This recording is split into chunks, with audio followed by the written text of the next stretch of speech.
just bully the victim. They were stealing people's lunch money, and we had the fortitude, we had the courage, and willingness to really invest the money to fight.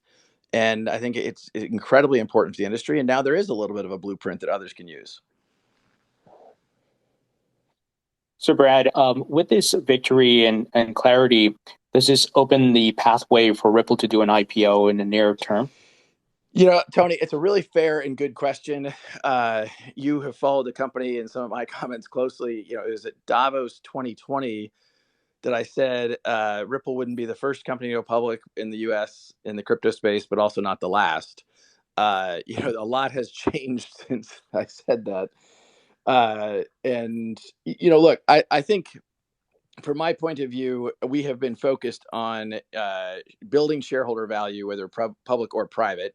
We have been thinking about shareholder liquidity for our employees, for our investors, and we're certainly going to look into different options in that regard. But look, let's face it, even with this decision, the US SEC is hostile towards crypto. So, the SEC has to approve an S1 to go public. They approved Coinbase's S1 and then sued them.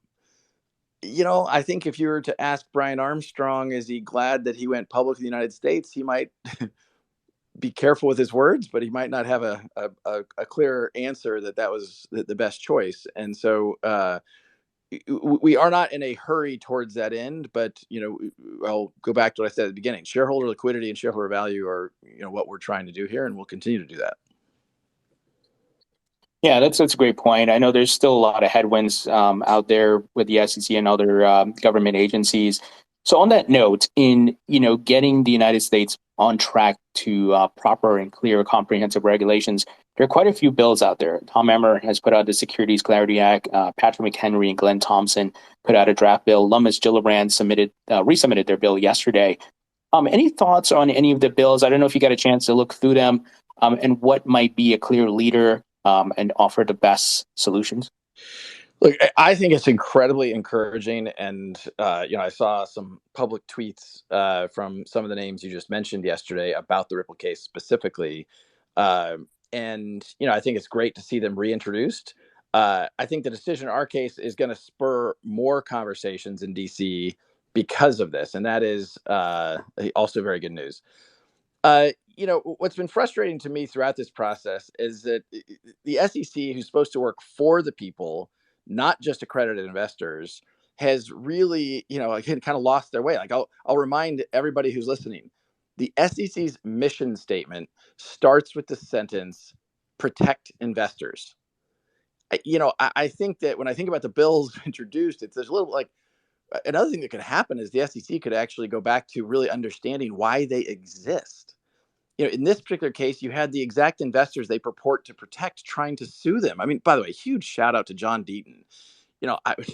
I have met him once really in person, and we intentionally kept our distance during this process. But you talk about people who have been incredibly impactful. A big shout out to John. If you don't follow him on Twitter already, you should be. Anyway, I guess Tony. I think Tony, you asked that question. I didn't totally answer the question. There isn't one bill that I look at and say, "Well, that's perfect." I don't think perfection should get in the way of progress. The fact that the European Union, with 27 countries, is ahead of the United States, which is one country, in creating a framework. Which again, MiCA, which is the framework that's been introduced in the European Union, it's not perfect, but it's a lot better than where we are here in the United States, where you have an SEC that's completely out of control and suing people as a tool towards regulatory clarity. And one of my favorite tweets that I put out there was this idea that ambiguity masquerades as power. The more confusion the SEC sows in this system, the more power they think they have. And that is, back to one of your earlier questions, like that is not what the government is supposed to be doing, period. Yeah, and I agree with that 100%. I mean, just what you were talking about, like my work, all right, is crypto based, and I make revenue and I pay the government with the money that I make from crypto. And now, they hire these rogue agencies that are attacking the same companies that I'm trying to make a business in, and it's just really harmful to everyone, and not to mention just failing to understand how the technology works completely, and just assuming bad actors right from the get go, which there are bad actors, right?